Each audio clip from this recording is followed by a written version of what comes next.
Hello, my name's Christina Gadd, and if you were worried that this may involve some sort of yoga, then let me please reassure you. The only stretching you're going to be doing is hopefully in your thinking. So the word agile is bandied about more and more, and it's more often related to project management and software development. Now, we also talk about agile organizations. Now, in this volatile, uncertain, and complex and ambiguous world, and it's also disruptive as well these days, agility seems to be something everyone is striving for so that they can keep up with innovations and the fast pace of change. Now, in this short session, we'll be exploring just 4 things that you can do in L&D to help your organizations become more agile and hopefully keep you in a job to keep up with the ever-changing world. So the official title of this session is Developing Agility in L&D for Smarter, More Effective Working. So what about me? So a long time ago, probably more years than I care to remember, I was an engineer. I then moved into IT training and discovered my passion for learning and helping others to learn. I've been a consultant for the last 10 years and run my own consultancy comprising of a small but carefully selected team. As an engineer, I would never have considered embarking on a project without knowing exactly what was going to come out the other end and how we would know if it was a success as well. Whether it was designing a device for transporting microfine coal or collecting data to assess the suitability of a site for a wind farm, it all needed a crystal clear vision for what the outcomes would be. Now, my approach to L&D has been pretty much the same. You determine exactly what's needed, and then you design something to meet those needs. And you always find out if you have indeed met those needs. Now, since moving into L&D, I've been at times really surprised at how readily people will embark on a project without really knowing how it's going to pan out.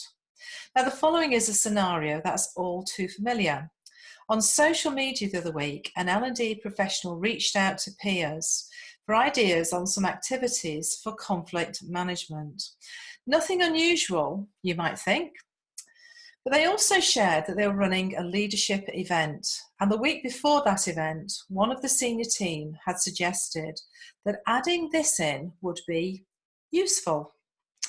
I don't suppose that's happened to anyone here at all. In response to their request, I suggested that they ask the following questions.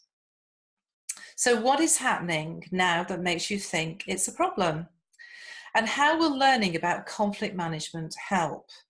And how will you know if it's helped? And I added a further suggestion.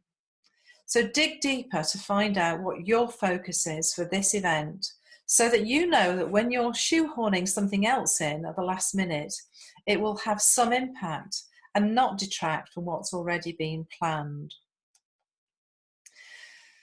So setting off without a crystal clear idea of what outputs and outcomes will be is a little like this. Now imagine you are a high-class perfumer and a potential client asks you to create a lovely new fragrance.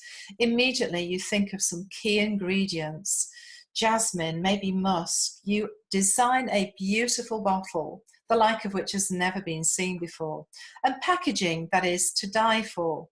You create your fragrance, present it to the client who says, "It's lovely, but I just wanted a nice smell for a new air freshener we're designing." Now, we can see clearly here how important it was to have really drilled down into what the client needed. So why does this also happen in learning and development? Why do we rush in on that wave of this will be a great activity and that will be good to include? I'm not saying it never happens, but I do hear of so many stories of how we don't have the time to drill down into what people really need. We're not given the time or the money or the resources or the people. So what really stops us? Just take a moment to think about that. So what will you get from this session? By the end, you'll be able to describe what Agile means for you as an L&D professional. You'll be able to describe what benefits being Agile will bring to you and your organisation. And hopefully you'll want to adopt some of their 4 simple steps when you get back to the workplace. So what exactly do I mean by Agile? And whilst I'm talking, I'd love you to think about just one word that encapsulates what Agile means to you. So is it about being able to pull the proverbial rabbit out of a hat? Or to make ever-shrinking resources go further? Or is it about bending and flexing with whatever is thrown your way by the universe, circumstances, your organisation, or your manager? I think it's all of those. But what do you think? So Agile can also be about flexing with what is happening. Having got your finger on the pulse, instinctively knowing what's the right next step. It's about staying calm in the midst of the storm to find out where the storm is raging and who needs to help calm it. It can be about equipping people to problem solve quickly, giving them simple everyday tools to problem solve quickly and move with the times as well. To me, Agile can be many things. It can be about stealth, being able to seemingly effortlessly glide around the organisation, seeing what's going on, having your finger on the pulse and notice what's happening or even not happening. Now, I met a lady called Mary Miller, who used to be the head of L&D for McCain, the potato people. And when she joined, she tasked her team to do just that, to go to meetings, make notes or tea, to find connections, to listen to what's happening and join the dots where others clearly can't. It can also be about avoiding those false starts or those blind alleys that suck you in. It might be about getting it right first time because you have infiltrated the organisation. It could also be about failing fast, but having that environment that it's safe to do that failing as well. It could also be about getting to the root of that problem, seeing what's really there rather than what presents itself roaring loudest and making the most noise, forcing you to react too soon, to be pulled in a direction you may not be certain of. It could be about the difference between defining what a stakeholder wants and what they really, really need. Now, who has in the past embarked on a project only to find that actually what they're delivering is not quite what the client needed? So let me give you an example of this. A stakeholder might decide that they want a glass of orange juice. Now, when you drill deeper into what they need, you might find out that they need to quench their thirst. Now, having identified what the real problem is and what they really need, the solution actually broadens. So you can offer them a glass of water, an ice cube, a slice of fruit, or a cheeky wee gin and tonic as well. So why bother? Before I tell you what you can do to become more agile, we need to identify why we should even bother.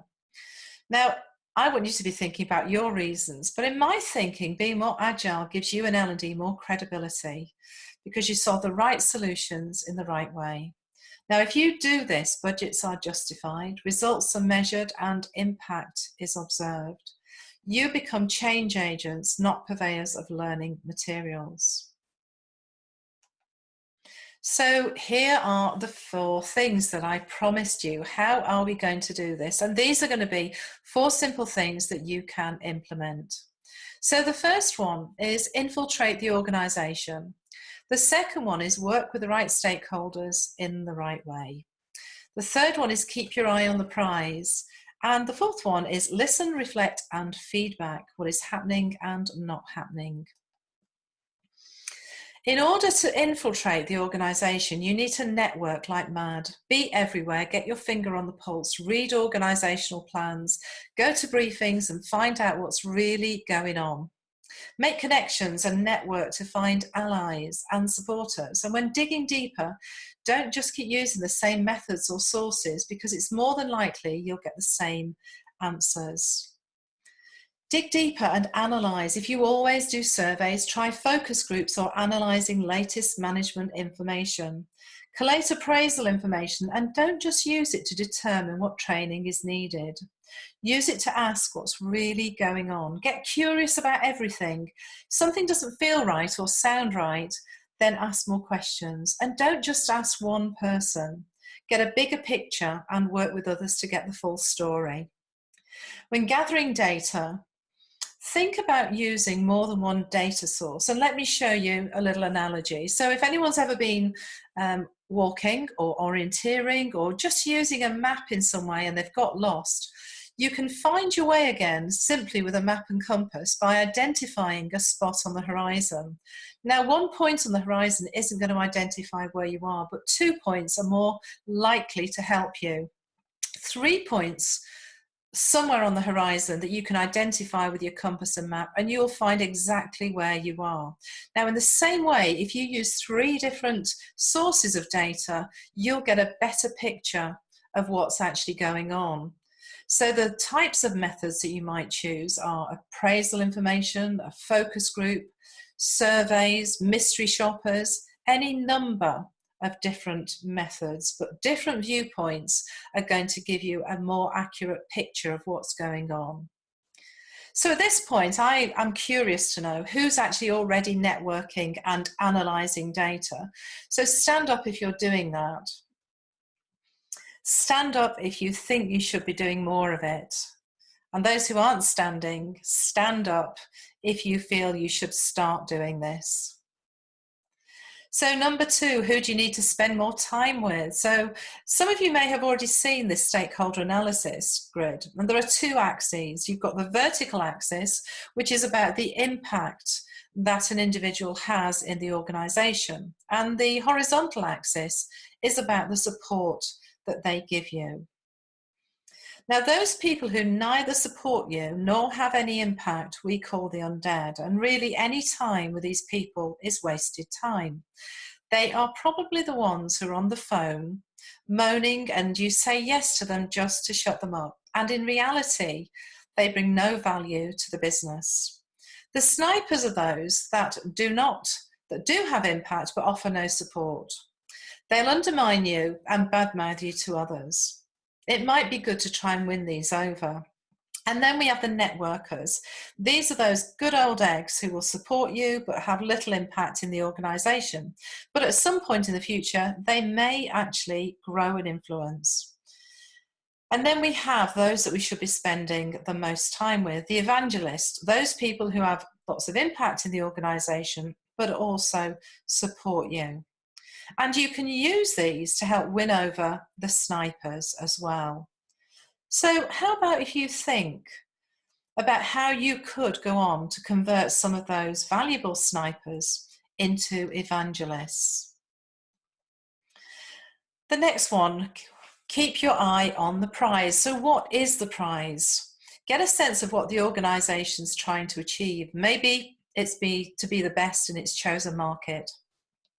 What does best look like? Where are you now? How do you know that you're really there?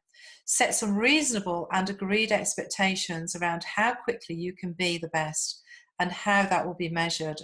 Be really specific about what that means so that you know when you're looking at the prize and you've actually got it. So let's look at some examples about whether these are actually achievable and or measurable as well. So to become the best in the market, is that achievable? Well, it is, but it's not really necessarily measurable. We have to be more specific. So this is both achievable and measurable to gain accreditation in the Investors in People in 2018. To improve customer satisfaction, yeah, it's achievable, but how do we measure that? And what's a good improvement?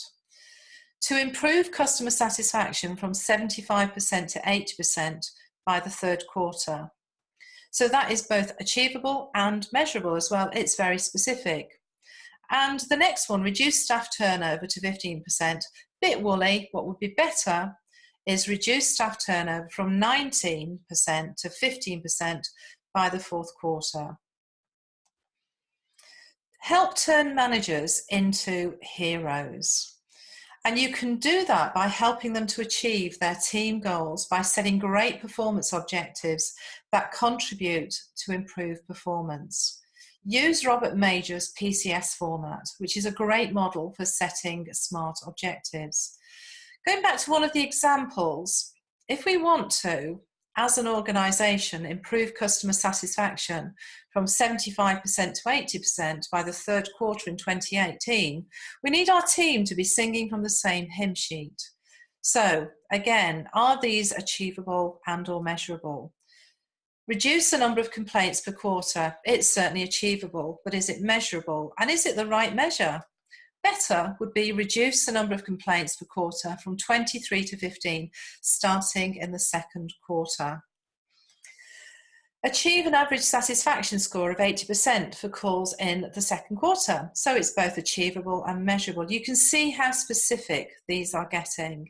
And the last one, which might sound woolly in some instances, show evidence of acting on feedback received from recorded calls within 1 week of receipt.